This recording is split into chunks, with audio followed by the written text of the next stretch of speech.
Unggahan video mengenai adanya dinosaurus yang disebutkan mengayuh becak di sebuah bandara viral di media sosial TikTok. Postingan tersebut diunggah oleh salah satu netizen TikTok @erlintopia. Dalam video itu memperlihatkan adanya seorang perempuan dan seorang anak yang duduk di atas sebuah kursi, yang kemudian di depannya terlihat seekor dinosaurus menarik kursi tersebut dengan kakinya yang bergerak seolah mengayuh becak.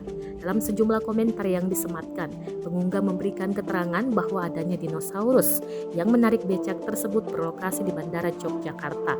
Hingga saat ini, videonya telah ditonton ribuan kali. Saat dikonfirmasi General Manager Bandara Yogyakarta, Marsma TNI Agus Pandu Purnama membenarkan adanya becak dinosaurus di Bandara YIA tersebut.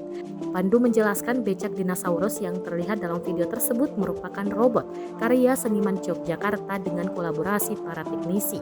Becak dinosaurus itu imbuhnya berkeliling di kawasan yang disebut Tugu Malioboro di dalam kawasan Bandara Yogyakarta International Airport. Kawasan Tugu Malioboro tersebut merupakan kawasan penghubung antara terminal keberangkatan bandara dengan tempat parkir. Salah satu tujuan becak dinosaurus itu yakni untuk menarik perhatian wisatawan. Pandu menjelaskan sejauh ini pihaknya mempunyai 5 becak dinosaurus yang bebas dinaiki oleh siapapun.